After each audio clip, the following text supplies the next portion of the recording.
So today our topic is lens meter वाला। मैंने introduction आपको कल ही दे दी थी, आज डिराइव करेंगे और बहुत इंपॉर्टेंट है। न्यूमेरिकल कंसेप्शन भरे पड़े इसके ऊपर। विच वाला बच्चों, नाम बोलिए। Lens maker formula. Lens maker formula. जो लेंस बनाता है उसको क्या जरूरत पड़ती है, उसकी क्या कंसीडरेशन है। It is a relation between mu R1 R2 and refractive index of the material, radius of curvature and focal length, इन सब का रिलेशन होता है लेंस मेकर वाले। डायग्राम ही मेन है, सारा काम डायग्राम से ही कराया जाएगा। Just concentrate on diagram. कैसे बनाएंगे डायग्राम? पहले आप एक लेंस बना, थोड़ा बड़ा करके बनाना फिगर ताकि समझ लग जाए। कौन सा लेंस है ये? कन्वेक्स। भाई कन्वेक्स, ये ऑप्टिकल सेंटर। अगर इसको SRS माने, ये पहले का पोल और ये दूसरे का। पता ना, बना था SRS से, ये लेंस से पता है ना आपको। ये पहला, ये पहला स्फीयर और ये दूसरा वहीं से बना है, दो SRS मिला के बना। कुछ पॉइंट लिख के रख लेने हैं जिसके बिना ये टॉपिक नहीं हो सकता। रेयर टू डेंसर का आंसर क्या आया था SRS का? डेंसर टू रेयर किसी को याद हो? रेयर टू डेंसर तीनों के इसमें एक ही आंसर आया था, क्या था? mu1 by mu plus mu2 by v is equal to mu2 minus mu1 by r. This was the answer for rarer to denser। और denser to rarer का क्या आंसर था बच्चों?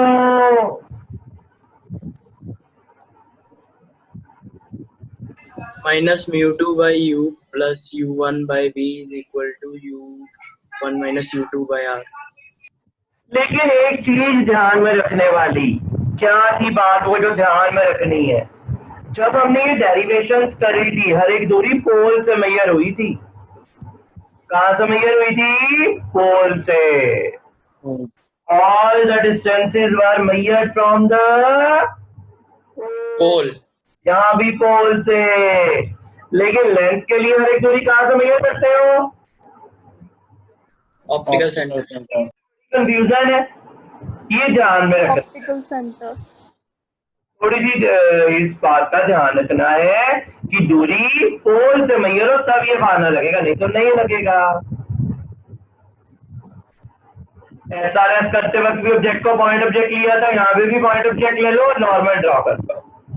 क्या ले लो? ऑब्जेक्ट को, कौन सा ऑब्जेक्ट मेरे बच्चों? Point object. और नॉर्मल में वैसे बना देता हूँ, जरूरी नहीं कि ड्रॉ करने पड़ेंगे। देखिएगा कैसे बनेगा नॉर्मल। इधर देखो, ये पहला स्फीयर है, ये उसका सेंटर ऑफ कर्वेचर। ये दूसरा स्फीयर, ये उसका सेंटर ऑफ कर्वेचर। दोनों के क्या बना सकते हो अब यहाँ पे? नॉर्मल। बनाने बैठोगे कंफ्यूजन क्रिएट होएगी। तो मैं बच्चों को कहता हूँ अपने दिमाग में रखो, बनाना मत, नहीं तो it will create a lot of confusion.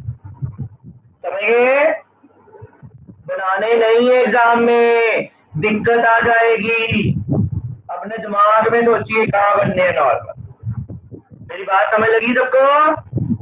सीटी वाला तो बिल्कुल भी मत बनाना, ये बहुत कंफ्यूजन क्रिएट करेगा। ये तो किसी हालत में नहीं बनाना।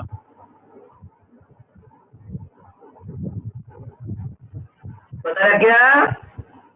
ऑब्जेक्ट को लेना है पॉइंट ऑब्जेक्ट, पहला स्टेप। अगर हम माने कि सिर्फ पहला ही सरफेस प्रेजेंट है, रिफ्रैक्शन है विद सरफेस, दूसरा सरफेस प्रेजेंट नहीं है, सिर्फ कौन प्रेजेंट है? HP1y। दूसरा सरफेस ही है नहीं। मान लिया दूसरा सरफेस गायब हो गया, चक दप्पा विचों लाता अब बोलो ओ पॉइंट ऑब्जेक्ट ये कैसा एसआरएस बनता बताना जरा, कौन सा एसआरएस बना? कन्वेक्स और light build convex, rarer to denser. चाकी रहता है ही नहीं, कंसर का पाला भी लिखा हुआ है। तो वो ऑब्जेक्ट है, कहाँ बनेगी इमेज बता सकते हो? दूसरा नंबर है ही नहीं, याद है, यहाँ से बना लो, याद ही होगा ना। बोलो किधर पे जाएगी इमेज, कहाँ बनेगी?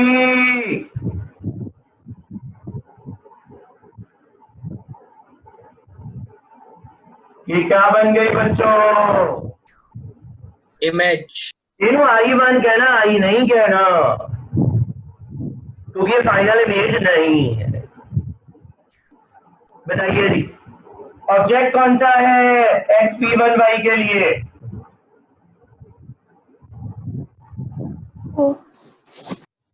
इमेज कौन सी है बच्चों?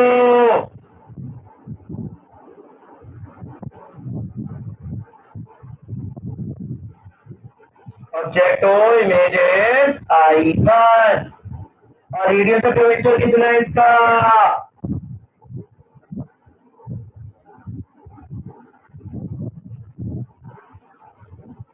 Is everybody clear? लेकिन फिर वही गड़बड़, क्या गड़बड़ आ गई? हर एक दूरी कहां से मेजर करनी होती है? Poles. सी से। तो जंक्शन ले लो, कौन सी जंक्शन ले लो बोलो?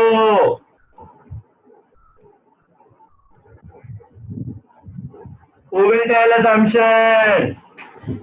सी से लेनी दूरी मेजर करनी, कहां से करनी है? पोल से। तो क्या लिखूंगा मैं? CO is approximately is equal to P1. because all the distances have to be measured from the pole. सी वाली P से। अगला CC1 approximately equal to, लेकिन इस दूरी को UV1 बोलना है, V नहीं बोलना। क्या बोलना है बच्चों? फाइनल इमेज थोड़ी है, इंटरमीडिएट इमेज है। क्या है? Intermediate image. तीसरा सॉरी C1 आना था, R1 सॉरी, मैं सोचा आएगा।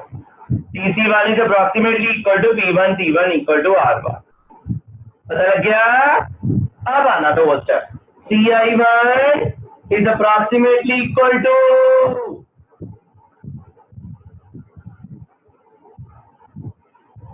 जहां पे C लिखा था वहां पे P लिख दिया, क्योंकि जो दूरी C से मेजर करते हो वही दूरी कहां से मेजर करनी है? पोल से, because C and P1 are very close. Object is which object बच्चों? ऑब्जेक्ट कैसा है?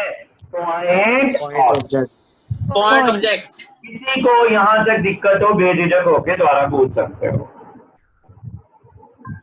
सर एक बार दोबारा समझाओ। बेटा देखो, सी तो दूरी मेजर करनी होती, पहला सी तो मेजर कितना हो, यू क्या है ना, आई वाला यू है पड़ा, लेकिन आप आला लगाने लग गए, हर एक दूरी कितना मेजर होनी चाहिए? P1 तो मैंने सी की जगह से P1 लिखता, ऐसे CC1 का R1 अपना सी की जगह P1 लिखता, because they are very close practical reality में। और तीसरा C1 C1 is approximately equal to P1 I, so that we can apply this formula। अब अप्लाई कर दो, अप्लाई फार्मूला फॉर रिफ्लेक्शन क्या आएगा? बोलो बच्चों, क्या आएगा आंसर? बोलिए, who will tell the answer? बोलो, ये वाला माना लगाना है, करो apply.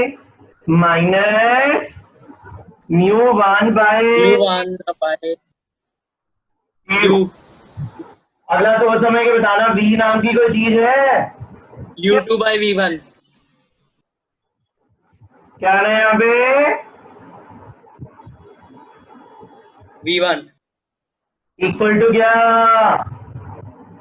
mu2 minus mu1 upon r1. Very good is everybody clear with the concept yes sir अभी हमने क्या मानना था दूसरा सरफेस प्रेजेंट ही नहीं है सेकेंड सरफेस इज एब्सेंट लेकिन प्रैक्टिकली ऐसा थोड़ी है प्रैक्टिकली दूसरा सरफेस भी तो है दूसरा सरफेस भी तो प्रेजेंट है कौन से वाला x p2y वो भी क्या करेगा रेस को और ज्यादा बेंड करेगा क्या फाइनल इमेज आई पे बनने देगा इसने रे को और बेंड कर देना है क्या इमेज आई पे बनेगी जो यहाँ पे आ रही है कि पहले बन जाएगी कहीं पे इसमें भी तो बेंड करना है तो फाइनल इमेज कहाँ Yes. जाएगी और पहले आई because it is going to bend the ray. ये थोड़ी मान के इस पक्का टॉपिक ही किया जा सकता है कि सेकंड सरफेस है ही नहीं सेकंड सरफेस है तो है ना बेंड उसने भी करना है तो एक रूल ऑप्टिक्स का हमेशा रटना है क्या रूल है वो जो पहले केस की इमेज होती है ना वो दूसरे केस का ऑब्जेक्ट बन जाती है वो दूसरे केस का क्या बन जाती है बच्चों ऑब्जेक्ट अब बताइए फिर सेकंड केस सेकंड रिफ्रैक्शन में क्या क्या चीजें आएंगी बताना बोलते रिफ्रैक्शन एट विच सरफेस बच्चों ऑब्जेक्ट कौन बताएगा who will tell which is the object i1 I1 sir ये i कैसे इसका मतलब सर i1 ऑब्जेक्ट क्यों लिया है ये वर्चुअल ऑब्जेक्ट है ਇਹਨੇ ਪਹਿਲੇ ਕੇਸ ऑब्जेक्ट ने ਇੱਥੇ ਇਮੇਜ ਬਣਾਈ ਦੂਜੇ ਕੇਸ ਚ ਲੱਗਿਆ ਰੇਸ ਇੱਥੋਂ ਚੱਲ ਕੇ ਆਈਆਂ ਤੇ ਫਿਰ ਬੈਂਡ ਹੋ ਕੇ ਇੱਥੇ ਪਹੁੰਚ ਗਈਆਂ वर्चुअल ऑब्जेक्ट रियल नहीं है वर्चुअल ऑब्जेक्ट लगता है वहां से रेस चल के आ रही है इट्स अ वर्चुअल ऑब्जेक्ट अब बताइए विच इज द इमेज इमेज कौन सी है ऑब्जेक्ट का इमेज आई रेडियस कितना रेडियस ऑफ कर्वेचर CC2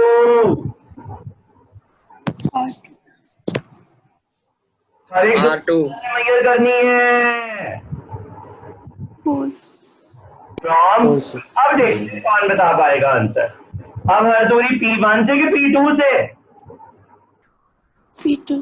बोलो जी Manveer Singh you are not at all interested today in understanding lens maker formula Mr. Manveer you are wandering here and there बोलिए जरा क्या आएगा I1 इक्वल टू U इसका नाम V1 है नाम V1 ही रखना है लेकिन अब दूरी कहाँ से मेजर करनी है P2 से तो क्या आएगा P2 I1 नाम नहीं बदलना नाम V1 ही रखना है गुरप्रीत CC2 क्या आएगा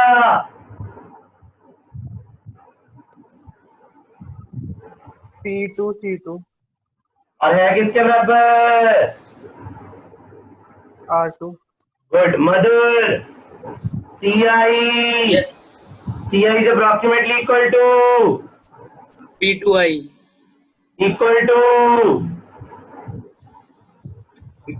u नहीं U v2 V2 का V फाइनल इमेज की दूरी V है क्या है सर v फिर फार्मूला यूज कर लो कौन से का डेंसर टू रेयर Error. कौन कर सकता है निधि ये फार्मूला यहाँ अप्लाई कर सकते हो क्या आएगा बोलो minus mu2 वो तो upon v1 यू है कुछ इस बार ऑब्जेक्ट कौन सा है ये इसकी दूरी कितनी है V1 ये V1 इम्पोर्टेंट स्टेप आगे तो कर ही लोगे, बोलो Nidhi. Plus plus mu1 upon V is equal to mu1 minus mu2 upon R2. Very nice. बस यही इंपॉर्टेंट है, V दोनों तरफ आना है, V1 और कटना है वो, जो पहले केस की इमेज दूसरे केस का ऑब्जेक्ट। ये पक्का नहीं था, ये तो सोच है, हमारी सोच नहीं है। असलियत में थोड़ी ऐसा कुछ हमने मानना कि जो पहले केस की इमेज है दूसरे में ऑब्जेक्ट बन गया, दूसरे से रेस चली, ये माइनर इमेज बन गई। असलियत में तो वो ऑब्जेक्ट है, आई इमेज है, ये है ही कुछ नहीं। That is only virtual, that is not reality.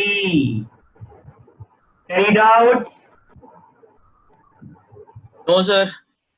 अब हमने इनको ऐड करना, आगे तो डेरिवेशन ही है, कोई भी कर लेता है। मेन थिंग इज दिस, नहीं समझ लगी पूछ सकते हो, बिल्कुल डिट्टो कॉपी टॉपिक एक आपको घर से भी देना करने के लिए। बोलिए जी,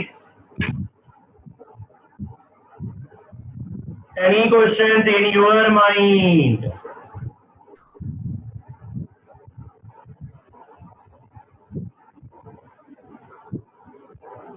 करें शुरू?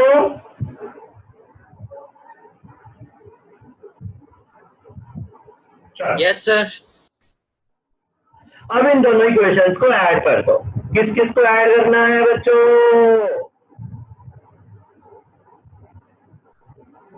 Add which equation? First and second. 1 and 2. तो क्या आएगा ऐड करके, बोल सकते हो? बोलो what you will get on adding. इधर ही लिख देता हूँ, उधर आपको दिखाई नहीं देगा, इस तरह भी लिख रहा हूँ। बोलो what you will get on adding these two equations. पूरी लिख दो एक बार। माइनस μ1 बाय u,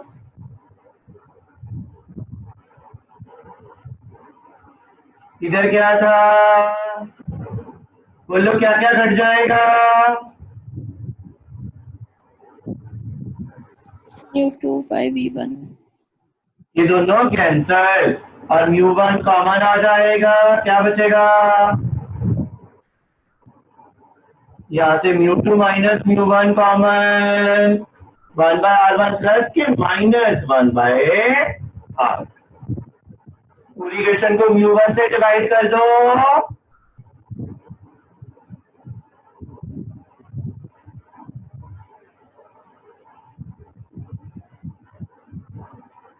इस μ2 बाय μ1 को म्यू बोलना है, और लेफ्ट हैंड साइड किसके बराबर है? लेंस आना लगाओगे तो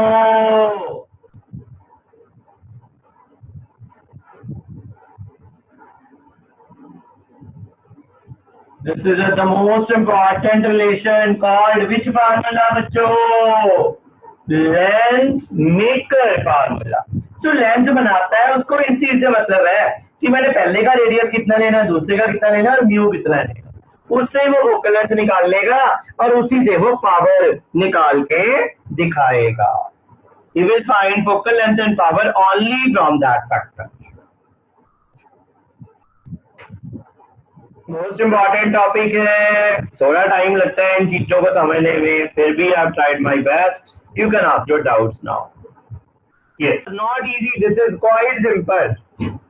lens is emerged in liquid. ये जो हमने फार्मूला करा लेंस मेकर वाला, ये कब का लेंस था? लेंस कहाँ पड़ा है? लिक्विड में कि हवा में ही पड़ा हुआ है?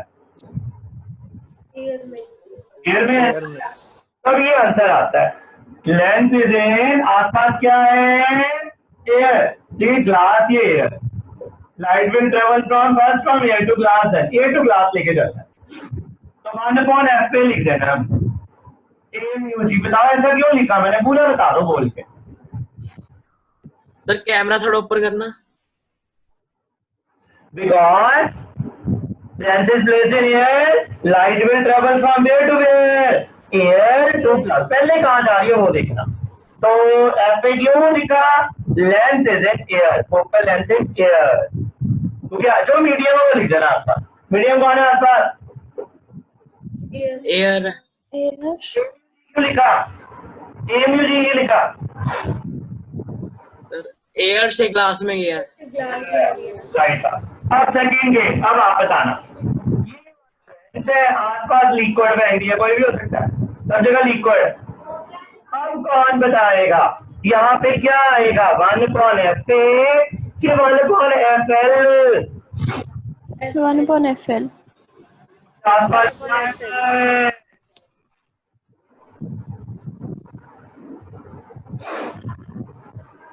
यहाँ पे क्या आएगा, A म्यू जी के L mu G? L mu G. Mu G. बाकी कुछ भी चेंज?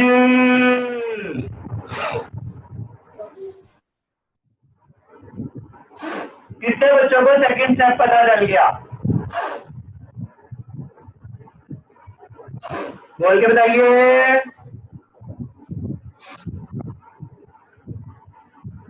एल में जी की लिख सकते हैं बच्चों, मेरा full form refractive index of G with respect. अगर तीसरी क्वेश्चन तक पहुंच गए, कोई दुनिया की ताकत आपको ये नहीं कह सकती है कि आपको अगला स्टेप नहीं समझ लगेगा। I will make you understand each and everything after this if you reach up to this step. बोलिए। थर्ड स्टेप कैसे बनाया? हाँ जी, अरे थर्ड स्टेप कैसे बनाया? बता रहा हूं बेटा।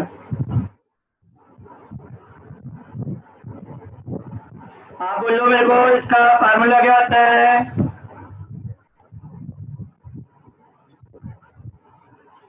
ए म्यू जी की प्रोनाउंसिएशन क्या है?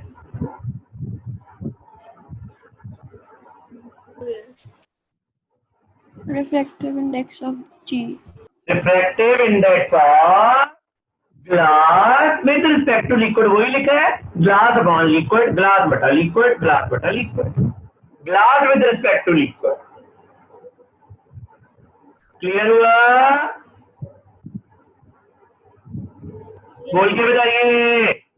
Refractive index of glass with respect to liquid. 3 case मैंने बताने हैं, नहीं समझ लगी बेझिझक पूछ लीजिए दोबारा प्लीज। सर लास्ट वाला। बेटा तुमने प्रोनाउंसिएशन 10 पहले की है। ए म्यू जी की प्रोनाउंसिएशन बोल के जाते हैं, म्यू जी की refractive index of G with respect to A. ठीक है, ऊपर जी का रिफ्रैक्टिव इंडेक्स, नीचे एल का। एल तो साइलेंट होता है, एल की तो बात ही कोई नहीं। हाँ जी सर, ठीक है। हमें लगी हुई निकालने।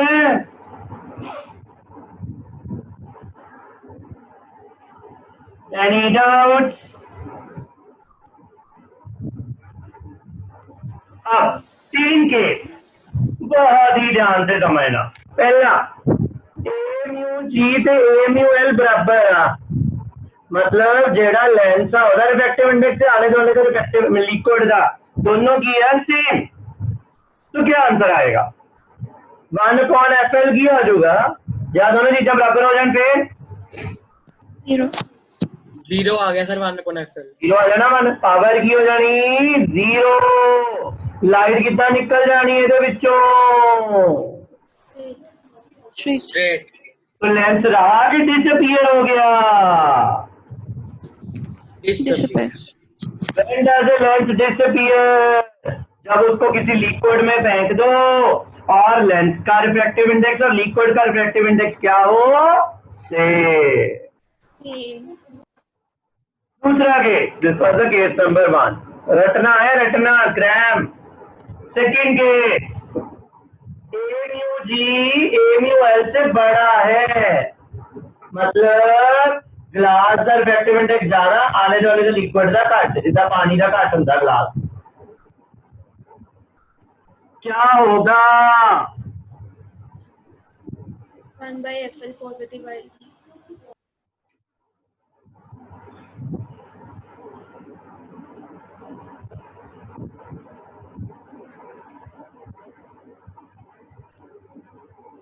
बोलो। A mu G is equal to A mu L के greater.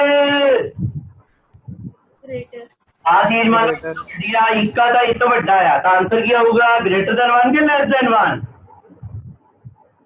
greater, greater, 1/fl positive आएगा नेगेटिव आएगा? positive, be positive, focal length भी पॉजिटिव, तो कौन सा लेंथ रहेगा? वो रेस को कन्वर्ज करेगा कि डाइवर्ज करेगा? converge, लेंथ कन्वर्ज करेगा। क्या लिक्विड के लेंथ की कोई प्रॉपर्टी चेंज हुई मेरे बच्चों?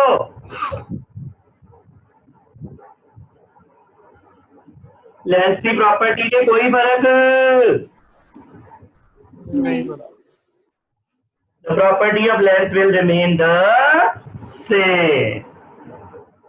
Last and the most important case क्या होगा?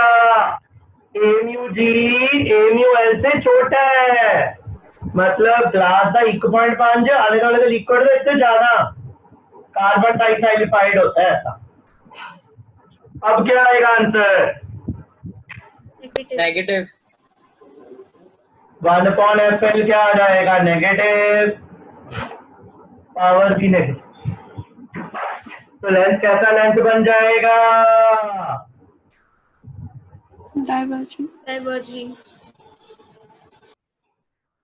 टाइम पे पढ़ाते हैं टॉपिक मेरे को कभी नहीं क्लियर हुआ, वो पूछता होता था टीचर क्या कभी कन्वेक्स लेंस भी कनकेव लेंस बन जाता है? तो आपने क्या बोलना है? हाँ जी बन तो गया। एक कन्वेक्स लेंस भी कनकेव की तरह बिहेव करता है जब उसको एक ऐसे लिक्विड में फेंको जिसका रिफ्रैक्टिव इंडेक्स ग्लास से ज्यादा हो। अगर ग्लास को पानी में फेंको तो कन्वेक्स रहा, ग्लास को कार्बन डाइसल्फाइड में फेंक दो तब वो क्या हो गया? क्या बन गया? concave, lens. Any doubt? बोल के बताइए।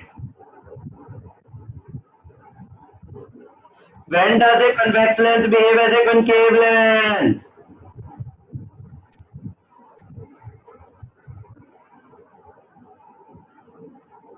When does a convex lens behave as a concave lens?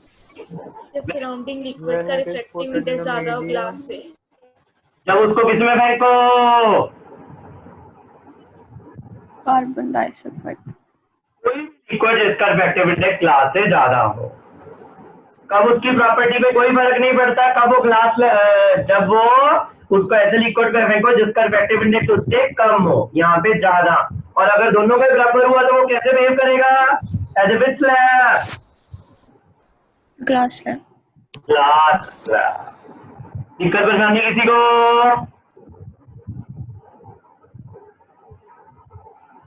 Clear हो गया बच्चों? Yes sir. You can